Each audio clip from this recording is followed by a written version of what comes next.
بسم اللہ الرحمن الرحیم۔ نیو ایئر نائٹ کا تصور کیا ہے؟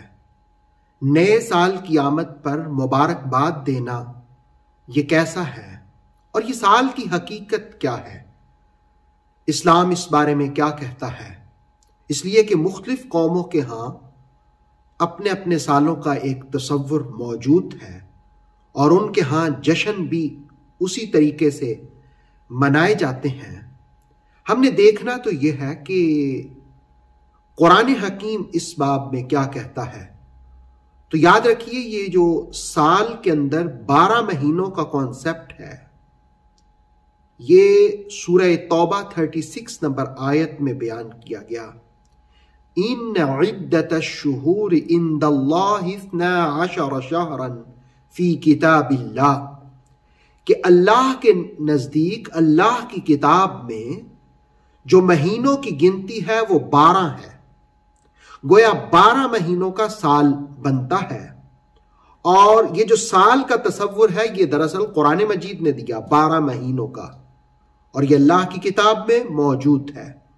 ہاں، البتہ مختلف قوموں کے ہاں مختلف انداز سے سال گزرتے ہیں، ان کے نام مختلف ہیں، ان کے اختتام پر جشن مختلف طریقے سے کیے جاتے ہیں۔ اس وقت دنیا میں جو 2 سال بہت مشہور ہیں، ایک قمری سال اور دوسرا عیسوی سال۔ قمری سال یعنی نئے چاند کے ساتھ مہینے کا آغاز ہوتا ہے، جیسے محرم، صفر، ربیع الاول، ربیع الثانی، تو یہ چاند کے ساتھ اس سال کا نظام چلتا ہے۔ اور دوسرا جنوری، فروری، مارچ، اپریل۔ تو یہ جو عیسوی کیلنڈر ہے، جس کو شمسی مہینہ اور سال بھی کہا جاتا ہے، تو اس کا جب اختتام ہوتا ہے 31 دسمبر، تو اس وقت 31 دسمبر اور 1 جنوری کی جو رات ہوتی ہے 12 بجے، تو مختلف قوموں کے ہاں ایک جشن منانے کا تصور ہے، اور ظاہر ہے ہر قوم اپنے حساب سے چلتی ہے۔ ہمیں تو یہ دیکھنا ہے کہ ہم نے کس طرح چلنا ہے، اس لیے کہ اگر آپ بات کریں ایک BBC کی رپورٹ کے مطابق نیو یارک کی، تو وہاں پر ایک ٹاور کے اوپر سے ایک چمکتی ہوئی بال نیچے گرائی جاتی ہے، تو اس کا مطلب یہ ہوتا ہے کہ نئے سال کا آغاز ہو گیا ہے۔ نیوزی لینڈ، جہاں سب سے پہلے دن کا آغاز ہوتا ہے، وہاں کے ایک شہر میں آتش بازی کی جاتی ہے۔ اسی طرح انڈیانا کی ریاست کے ایک شہر میں اونچی جگہ سے خربوزے گرائے جاتے ہیں۔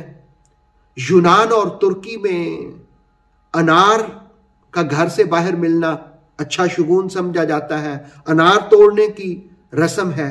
اسپین کے اندر جس وقت سال کا آغاز ہوتا ہے تو ایک انگور کھانا وہ اپنے لیے اچھا تصور کرتے ہیں۔ رومانیہ کے لوگ ریچھ کی کھال پہننا اس کو اچھا سمجھتے ہیں، بدی اور برائی سے بچنے کی ایک علامت سمجھتے ہیں۔ اور لاطینی امریکہ میں خالی بیگ لے کر کے چلا جاتا ہے۔ جنوبی افریقہ کے اندر پرانی چیزیں گھروں سے باہر نکال دی جاتی ہیں۔ ڈنمارک کے اندر گھر کے باہر پلیٹ کا ٹوٹنا اچھا تصور کیا جاتا ہے، اسی وجہ سے لوگ اپنے رشتہ داروں کے ہاں سال کے اختتام پر پلیٹیں جا کے توڑتے ہیں تاکہ خیر رہے۔ جاپان، کوریا میں گھنٹیاں بجائی جاتی ہیں، بلکہ جاپان میں 108 بار گھنٹیاں بجائی جاتی ہے، یعنی شور کیا جاتا ہے۔ اور آسٹریلیا کے ایک شہر کے اندر، بلکہ دارالحکومت کے اندر، ساحل سمندر پر آتش بازی کا مظاہرہ کیا جاتا ہے۔ اور اسی طرح یورپ میں بھی مجھے خود مختلف ممالک کے اندر نئے سال کے موقع پر جانے کا اتفاق ہوا۔ جرمنی کے اندر بھی میں نے دیکھا، ہالینڈ، اور اسی طرح بیلجیم، انگلینڈ، اٹلی، مختلف ممالک ہیں جن کے اندر، بلکہ پورے یورپ کے اندر، یہ جو نیو ایئر نائٹ ہے یہ آتش بازی کا مظاہرہ کر کے کیا جاتا ہے۔ تو ہر قوم اور ملک کے لوگ اپنے اپنے انداز میں اس کو مناتے ہیں۔ دیکھنا یہ ہے کہ ہم مسلمان ہیں اور ہمیں کس طرح منانا چاہیے۔ دیکھیں، ہمیں تو رسول اللہ علیہ السلام نے نئے چاند کی آمد پر بھی دعا سکھائی کہ جب نئے چاند کو دیکھو تو تم یہ دعا کرو کہ اللہ تعالیٰ اس کو ہمارے لیے امن اور ایمان والا بنانا، اسلام اور سلامتی والا بنانا، رحمان کے قرب کا سبب والا بنانا، شیطان سے بچنے والا بنانا۔ اس کا مطلب یہ ہے کہ نئے چاند، نئے مہینے کی آمد پر ہمیں دعا سکھائی گئی۔ تو مسلمانوں کو نئے سال کی آمد پر دعا کرنی چاہیے، اور دوسرے نمبر پر گزرے ہوئے سال کا احتساب کرنا چاہیے کہ کون سے غلط کام ہوئے، اللہ ان پر معافی دے دے، اور نئے سال کے لیے دعا کرنی چاہیے کہ اللہ تعالیٰ اس کو خیر و برکت والا بنائے۔ گویا مسلمانوں کو نئے سال کی آمد پر نیو ایئر نائٹ آپ منائیں، لیکن اس طرح منائیں کہ آپ دعا کریں، احتساب کریں، گناہوں سے معافی مانگیں، اور نئے سال میں خیر و برکت کی اللہ رب العالمین سے التجائیں کریں۔ باقی ظاہر ہے ہمارا نظام تو اسی سال کے حساب سے چلتا ہے ہمارے ملکوں کے اندر بھی۔